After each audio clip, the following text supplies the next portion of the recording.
this demo today will just be a recap of the basics, so everything that's available in your account. If there's anything in particular you'd like us to focus on or cover, definitely pop it in the Q&A or the chat box, and we can make sure we go over it today as well for you. And also, I think a lot of organizers benefit from one-to-one calls with the teams because these can be a lot more tailored to your event specifically and setting up very specific features or anything like that. So if there's anyone in the call that would like a one-to-one, definitely reach out to us as well. We can easily set up those kind of one-to-one calls as well. So for the format today, my own name is Leanne. I'm going to be taking you through the very first set of functionality we're going to cover. And my colleague Claire then here as well is going to be taking you through the other half. So in terms of managing orders, accessing your reports. So just so you have like basically a really full overview in terms of everything you need to create the event and then manage it as well for any kind of customer queries that can come through. Perfect. So just to get started, again, feel free to pop in any questions as we go along, and we can put them, we can touch on them as we go through, and we'll come back to them at the end then as well. So to get started from the very basics, when you log in, you'll see a welcome and whatever your name is. Stephen is the name of our test account. And from that drop down, you'll see manage events. So when you click on welcome Stephen, you'll have a manage events option in here. So this is what is bringing you to all your live events, your draft events, as well as any archived events you may have set up in the past. So we have a test event set up today if we can open that up. So I'm just going to click on edit. So we have a test event set up for today, and for any of you wondering about the customization options, absolutely everything is editable even after the event is gone live. The only thing you can't really change is your payment settings. So like that, it's a really useful in terms of if you're still trying to lock in details in terms of the customization or the design, you don't need to have absolutely everything up front. You'll notice when your event is still in draft, so the very first thing you see in the details is your event URL. So this is the live link to your event. If your event is still in draft, you'll notice you'll see draft event URL. So that's a really useful tool if you'd like to open that up and check anything. So say if you've made any changes, apologies. If you've made any changes, you can easily preview that in your draft and kind of test your draft out fully before the event is published as well.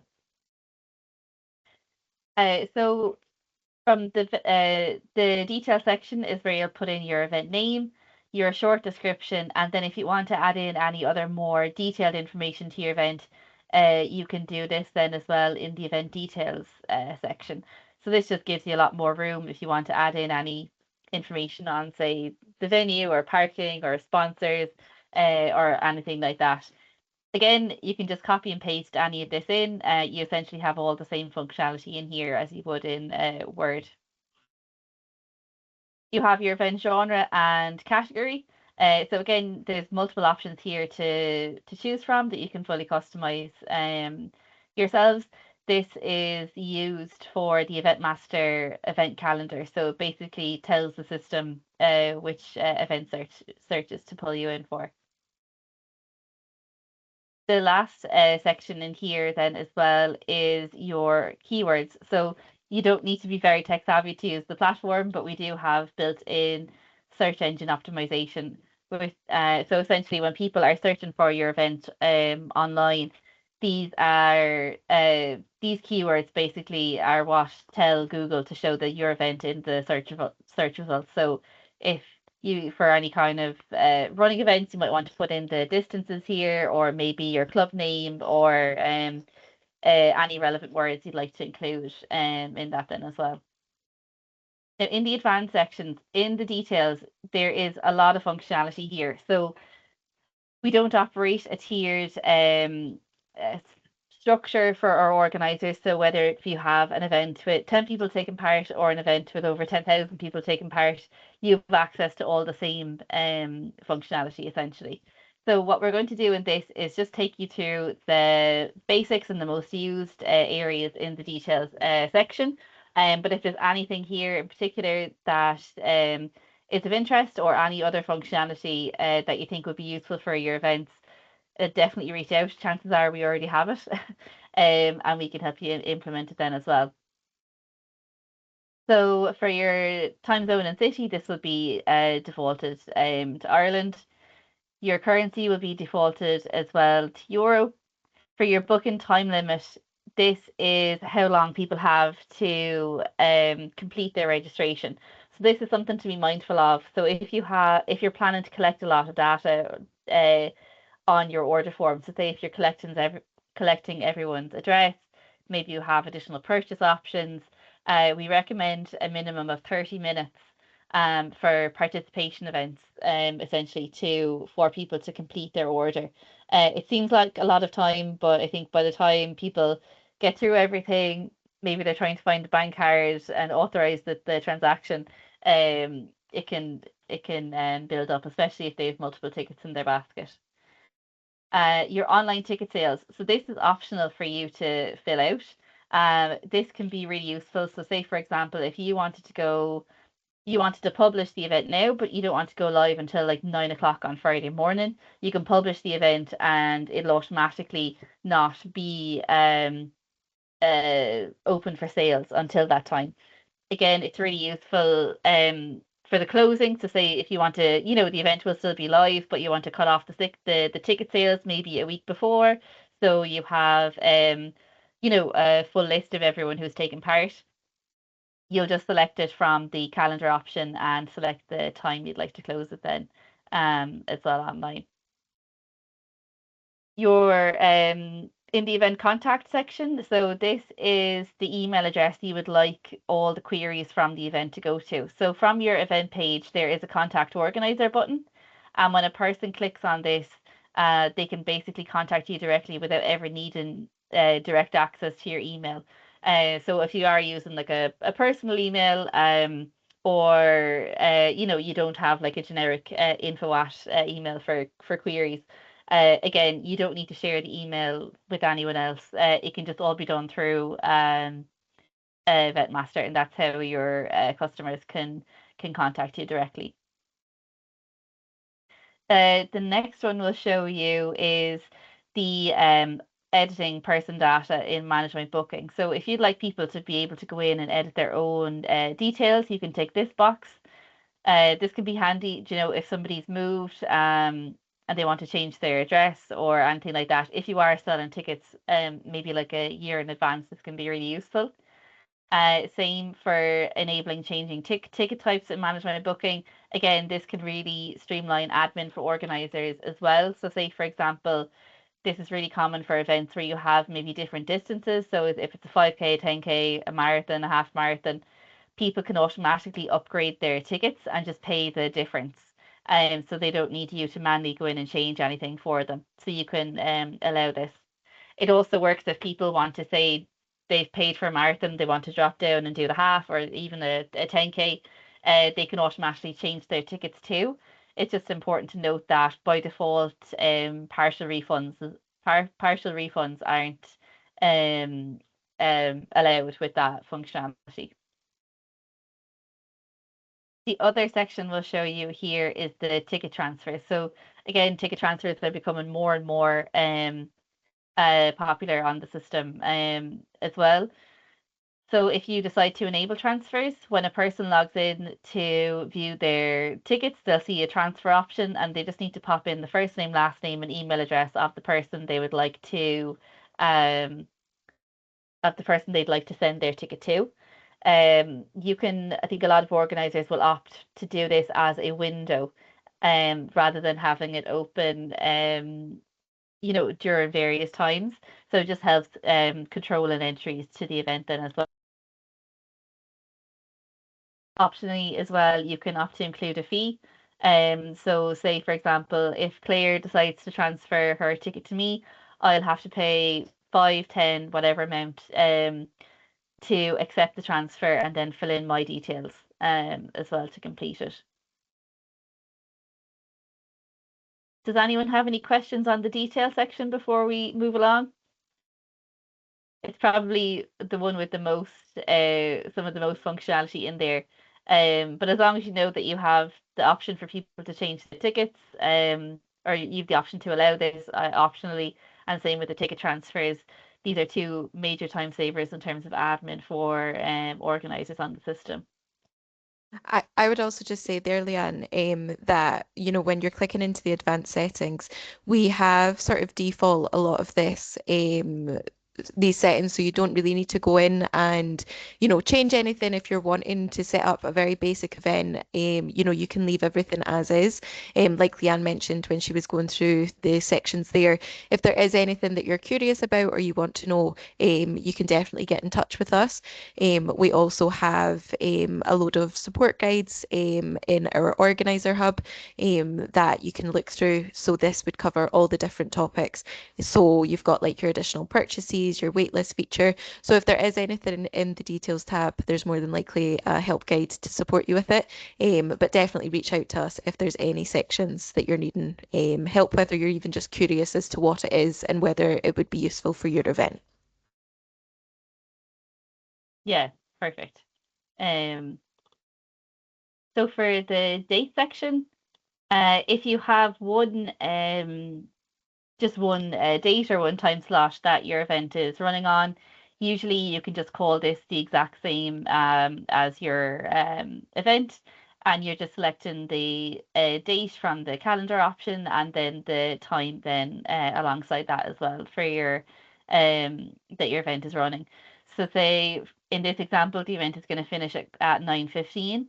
Automatically, when the event is over, your event will no longer be in your live event section and it will move into the archived events because it'll be over. You'll see in here as well the number of tickets sold on your event for like a really rough overview in case you're in and editing and curious at the same time. For the tickets reserved, this essentially means that, say for example, if I go on in now and I add 2 tickets to my cart, but I haven't checked out yet, your reserve tickets will be at 2. So you can basically see if anyone has tickets in their basket while you're making any changes. Optionally as well, you can enable the quantity override. So say for example, if we tick this box here, you can put a capacity. So say if you want to cut off entries at 1,000 people can fit in the venue you're in, this is where you can control that as well, especially if you have multiple ticket types like adults tickets, family tickets, those kind of ones. It can really help control capacity while you not knowing exactly how much of each individual ticket that you're selling you want to go through. Your event reminders. So again, this is another really big and simple game changer for organizers. So 24 hours before the event, all of your ticket holders are going to receive an email automatically to say, like from Eventmaster, to say your event, like you would have gotten for this webinar, it's happening tomorrow. This is the link to your ticket. It's set to go out automatically by default 24 hours, but if you want to add in any custom or, more reminders as well. So I think a big one is like, say, if you're doing collection for your event, you might want to send one out 48 hours with the collection information for the following day, because you can put in custom reminder text in there as well. So even just for simple events, it might be handy to put in any parking information or what equipment people should bring, pop it in here rather than doing a whole separate email to everyone. Like, this one is going to be sent to all ticket holders automatically, and you don't need to do one big newsletter run for it as well. And then in the bottom section are your venues. So you can do it as an online event, but if that's not ticked, you can select a venue from the drop down. If you don't see the venue in here, maybe you haven't held an event at that venue before, you can just click on create new venue and just put in the venue name and the address and just hit OK. You don't need to put in any longitude, latitude. Those ones are all optional. Is there any questions on the date side of things? I don't see any questions coming in. If there is, feel free, we can jump back, but we'll move on to tickets there now. So for the tickets, again, you can have as many tickets as you'd like. For free tickets, these are also free, so there's no fees on free tickets. And you're not limited at how many free tickets you can sell on the event either. So you can name your tickets again, whatever you'd like. And then you can control your quantity of the tickets and then set your price. So again, the tickets are very straightforward. And then if you want to add any more, you can do this over the left-hand side just by clicking on Add Ticket then as well. If anyone is looking, there's a lot more advanced functionality with the tickets as well. If you want to click on advanced here, you can say if you wanted to stop selling the ticket for whatever reason, you can just click on hide the ticket type for now. Again, this is just a really handy one rather than just deleting tickets that maybe some people would have already bought. You can hide them at any point as well. Optionally, you can also do price tranches. This is more advanced, and there is a support guide on this, but just so you know, it's available. So price tranches are essentially, say, if you wanted your tickets to be, say, €50 for the first month of launch as like an early bird, and maybe you might want them to automatically increase to say €60 the following month, and maybe €70 the following month after that. So it basically creates a tiered pricing structure for your different ticket types. We won't go through that in today's webinar, as this is more of just a basics overview, but if it is of interest, we can definitely help you get that set up for your events. And finally, in the design section then here, last but not least, you can customize your banner color by clicking on the edit button on top of Event Master, and you can basically pick from the color scale there essentially what color you'd like. And you can upload any image from your PC or your laptop here then as well, just by clicking on the image button, and it'll automatically pull up your folders from your desktop to pick an image, and it's the very same for the logo as well. So essentially this can all be in your own colors, branding as well. So people, you can kind of fully customize people's experience when they're coming on to book tickets for the event. The detail section will also give you a brief overview of how your tickets are looking, but you can actually do better test runs just by opening up your preview link or your live event link then as well to do run through with those there. Is there anything you'd add into those sections, Claire? Any kind of top tips for organisers? No, I think you've covered everything. I know that Leanne had touched on just in the dates tab that we have the quantity override here. It's just important to note that this will, if you enable the quantity override, it will do exactly as it says. It overrides any quantities that you've maybe put in here. So if you do have, say, a limit of 100 adult entries, but you maybe have like a lot more kids tickets, just beware that if you are using the quantity override, that will override any sort of limits that you might put in here. I think that's just good to know. We also actually a new feature from this week actually is the mark as sold out option. So this would be another option if you wanted to stop the sale of a particular ticket type. You have at the minute without having to hide it. Like for example, if you want people to see it sold out, rather than it just not appearing there in the list for them as well.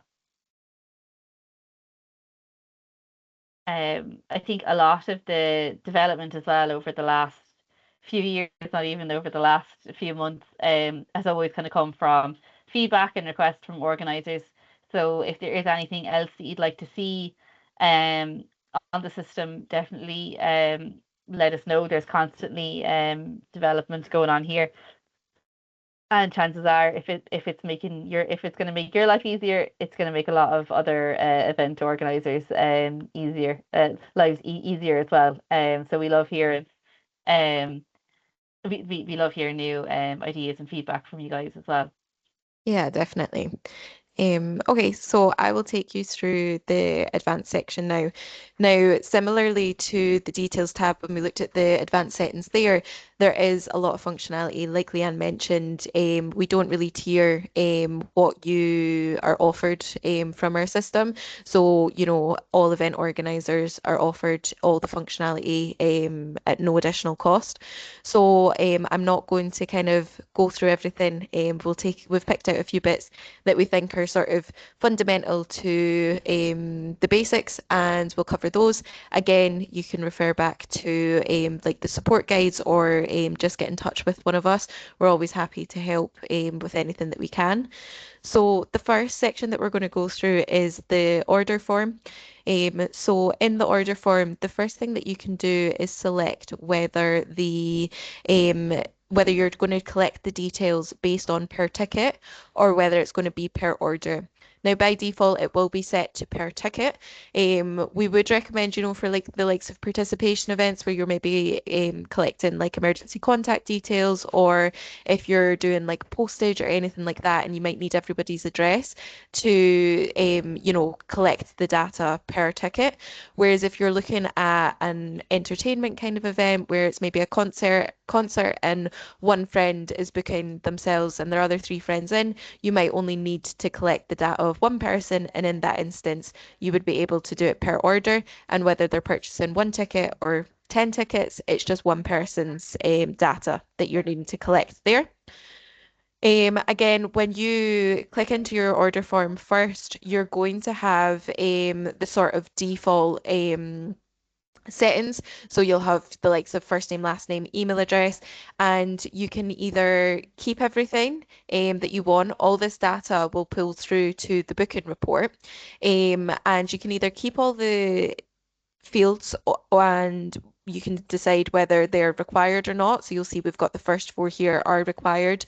You might decide that gender, you might want to collect that data, but it's not required, and therefore you just don't tick the required box. If you know for like definite that you're not wanting to collect gender, you can actually just delete this out. If you are doing that, it means that it won't show as a column in your booking report. What I would say is just when you are thinking about what data you're wanting to collect, if you're not sure on anything, don't delete it out. Just make it not visible, just in case you are wanting to add it in later. It'll just be a lot easier to tick the box rather than going through and adding it again. So anything that isn't here that you maybe want to add as a custom question. So you can see we've added in a couple custom questions here for club name or t-shirt size if you're collecting t-shirt size. To do that, you're just clicking new custom field. You're selecting the section that you want to add it into, whether it's personal details, delivery address, additional details. You have your options here as to whether it's text. Is it a drop down where you're going to have some options? Is it a waiver that you're looking for people to agree to your terms and conditions? So there's a whole host of options that you have here. And once you add it, it will appear exactly as it is here, where you'll see the options, and then you can make it visible and make it required, and then just save that in the order form. If you are wanting to add like a new section, so the new section just refers to, we've got personal details, delivery address. If you were wanting to create a section that was maybe like if you were offering for like them to bring supporters along or anything like that, you could put like supporter information and then add your questions underneath that. Similarly to the event reminders that Leanne had touched on earlier, we also have our notifications tab. So what the notifications tab is just the email that people are receiving when they are purchasing their order. So again, this is all default so that if you don't want to sort of delve into this, you don't need to touch it and you will still be able to have a confirmation email being sent out. However, if there is really important information that you're wanting to include in the email that they're receiving for their confirmation, whether it be like parking information or exact the same as like if you're allowing spectators, but if you're saying, we've got really limited space, please don't bring anybody else that doesn't have a ticket, you can actually just enable the new custom templates. When you do this, you'll be able to add your custom text into the bottom here, and this will just add on to that email that you see at the top. So that's how you would be able to edit your notifications there. If you decided that you didn't want to add the information, if you'd maybe included information that you didn't know, that you no longer wanted, you can just untick that and it will go back to the default again. So it's good to know that as soon as someone makes a purchase through the platform, they are automatically sent a confirmation email. It has their order number on it. So, if anyone's reaching out to you and you're struggling to find their order, anything like that, you can always ask them for their order ID. And when they provide it, you should be able to find their order in the system. Now, like I said, we have a whole host of functionality here. So you can do things like additional purchases. So if you've got any like merchandise or anything that you're looking to sell with the tickets, you can add that in. We've recently done an additional purchases webinar, so the recording of that is actually available in the support hub as well. So if anybody is interested in that and wants to know a little bit more, you can definitely watch that recording. You're able to do things like discount codes.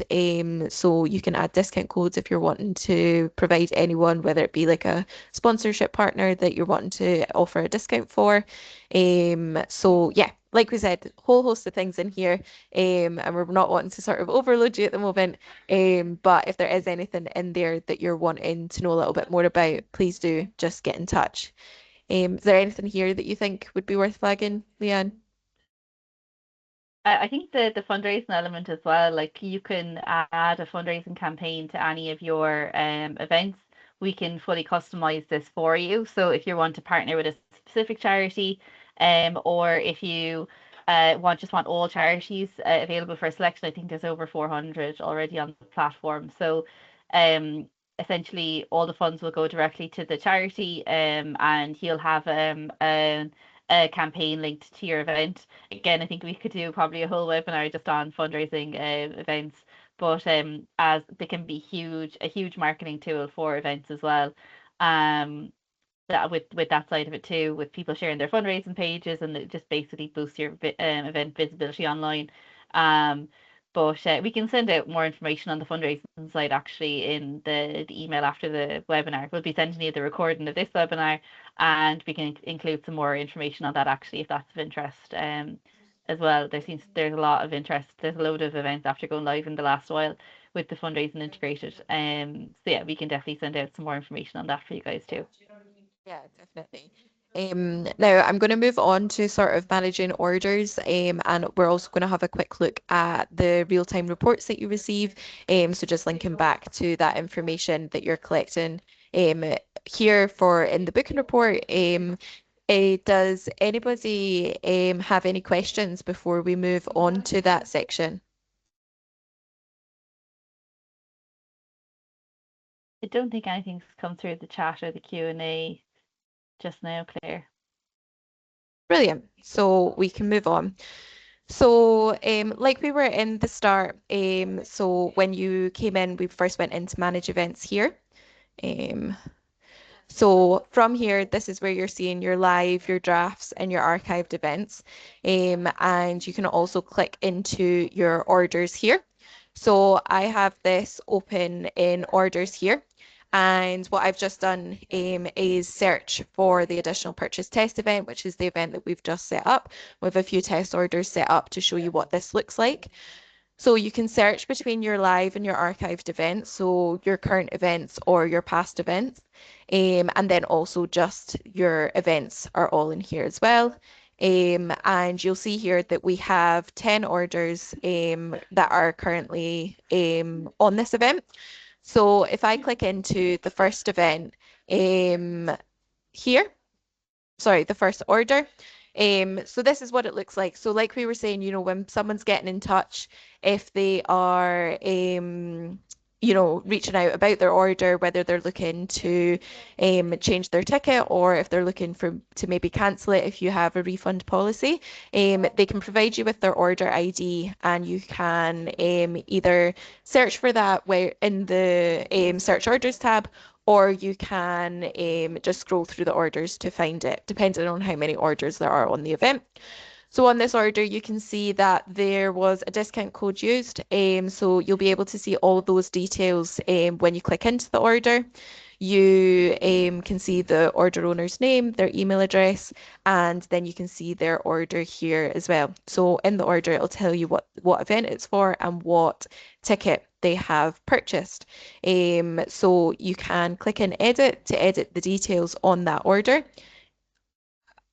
So let's say sometimes what could be a common query is someone might enter their email address incorrectly and they'll get in touch to ask you to update it. So that would just be a case of editing it in the details here.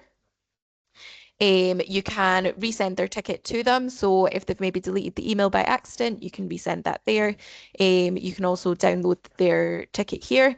If you are looking to change their ticket, so we have, this is a child entry. If we were looking to change that to an adult entry, or if you were changing from, say, like a half marathon to a full marathon, you would be able to do that in here. If you are changing the ticket, you'll notice that there's a few options. So you can issue the new ticket, so there'll be no charge in the difference here. That would just issue the new ticket straight away.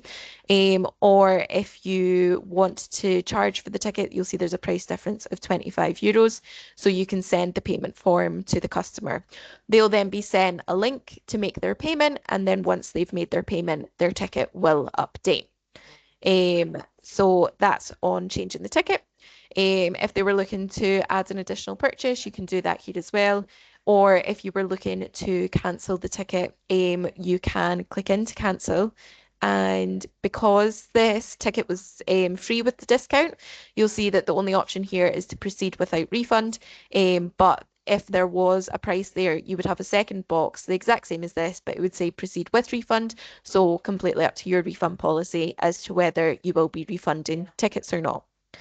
And that's kind of, in a nutshell, the orders. You'll see as well all the additional purchases down the bottom as well. So you'll see that on this order, there was the additional purchase of a t-shirt as well. If you're looking to like change the size or anything, you can change that in here as well.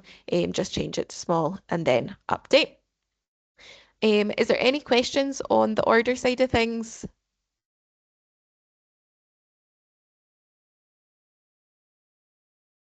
Nothing there just now, Claire. Fab. I think a lot of it's a good mix. I think in terms of queries kind of coming through to our support team as well, and probably your own teams, like in terms of like running the events with like those kind of queries. For anything kind of that kind of technical support, like if people do need their email address updated or anything like that, we can look after that side of things as well. And like that, if somebody is requesting a refund, like you'll always get an email from us just to send that on to you. It's totally at your own discretion if you'd like to do refunds or not. So like nothing will be actioned on your behalf essentially without you knowing about it. Yeah, exactly. Okay, I'll move on to the report section. So again, it's just up into manage my events, and you'll see that you have your reports tab here. So I've got this open here, and I've searched for the additional purchase test event. So when you search, you can search again in live. Is it a current event or archive? Is it a past event? And you'll get a quick sort of overview here of how many tickets have sold to date and how many tickets have sold today, as well as the revenue, the total revenue and the revenue to date. So once you click into select, you'll see all of your reports over on the left-hand side, and each section you can click through. So you've got your event summary, which gives you a quick overview of the tickets sold, how many are remaining. It breaks it down by ticket type, how many have been purchased, as well as the last 10 days, how many tickets have been purchased each day. So what we're going to look into is the booking report. So this is where all the data that's been collected on the order form will pull through to. Now, all of these reports, the financial report, operations report, they're all Excel files. So as soon as you download them, it's like any other Excel file. You can filter it however you need to.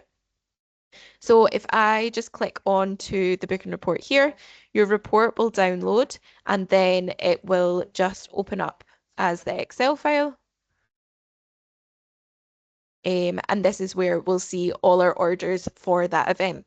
Now, when you are looking at the booking report, it's important to remember that this will show all of your cancelled and your valid tickets. So if you are looking to reconcile like any cancelled tickets, they'll all appear here. If you're looking for only the valid tickets, just filter the status column by valid tickets. So you'll see the event name of the order. You'll see the order timestamp. So what date did they purchase it on? The status of the ticket, whether it's valid or cancelled, and the order ID. So this again is the reference number that we would always be looking for people to reference to so that you can find their order. The barcode is just the barcode on the ticket. Your time slot name. So this is where you would have, if you had different time slots. So let's say you were running an event on a Saturday and a Sunday. This is the column where you would be able to see everyone with a Saturday ticket and everyone with a Sunday ticket. This would be helpful to be able to filter that if you're trying to find out, any data of people that are coming on a Saturday. You can filter by your ticket type as well. And then you've got all the data in these yellow columns that you've collected on the order form. So first name, last name, email address. And this is what we were talking about when you have maybe a question on the order form that isn't required. That's when you'll maybe see some blank spaces if people haven't filled it out. However, you will also, if on your order form, you've left a question there, but it's not visible or required, you'll still see it in your booking form. So, if you're wanting to kind of cut down your booking report, then you can just delete those out of the order form. So you'll see some people have filled out their address. You've got all of your questions here. And then another thing that's good to note is that I suppose the GDPR side of things is built into the Event Master platform as well. So when people are purchasing tickets, they'll be asked if they're happy to be contacted by the event organizer yourself, or if they're happy to be contacted by Event Master. So you'll see the data consent here, and this can be really useful for if you're going to try and promote your future events, you'll be able to filter the report and see, who can you get in touch with and who can't you. So it's a little bit of peace of mind on that side of things. And then just at the end of the booking report, you'll see, was it an online sale? Did they pay by card? What was the price? What was the ticket fee? Did they use a discount code? And what discount code was used? So this can be really useful if you are supplying sort of unique codes to people. In the discount codes, we also have the function to put on like an access code if you're trying to restrict entries into an event. And it can be really useful to sort of match up the order that has used that code as well. So yeah, you'll also see the additional purchases on the booking report as well. And again, you can just filter all of these columns to be able to find the information that you're needing to find. Is there any questions on the booking report or the reporting side of things?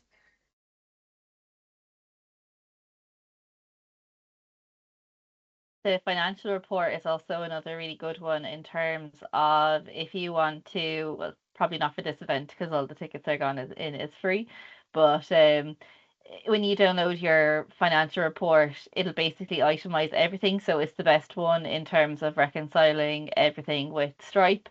It'll have all your transaction IDs, the same as what's in your Stripe account, in there, and everything is on a line by line. So every single transaction be it for a ticket, an additional purchase, like everything is itemized. And the same then for any kind of refunds as well. That's all tracked in your financial report then as well. It's probably worthwhile noting as well, Leanne, that when you are onboarded to the platform, just in case anyone's not aware, you can have as many users on your account as you need. So if there's a team of you working on the events, don't feel like you all need to be working from the same account and like sharing your username and password or anything. We can set you all up on your own accounts, and it can be really useful exactly if you've got like an accounts team or anyone that's dealing with the finances and they need to reconcile things. They can also have access to the platform to sort of save someone being like the middleman of always having to forward on the Excel files and things like that. Yeah, exactly. I think that really streamlines things for a lot of organizers as well when there's a, like the more help you can get in terms of your different kind of roles and everything as well.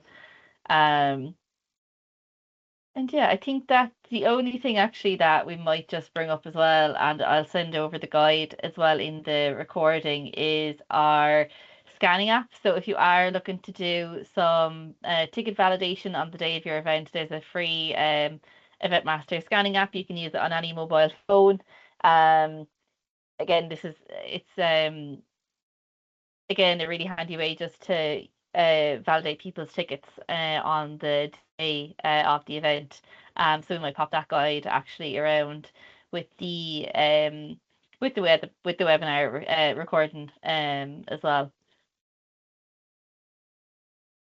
I don't think any other queries are after coming through. But like we said at the very start, guys, again, this is like our test event. But for any kind of one-to-ones, definitely reach out because again, it can be a whole lot more beneficial when you're looking at your own event and your own orders and reports and everything like that. So if there's anything at all you need help with, definitely reach out to us. I think our team has doubled in the last year or two. So again, we'd love to chat to you more as well. Yeah, definitely. Thanks so much to everyone for attending. And yeah, just to echo what Leanne says, give us a shout if you're needing any help with anything.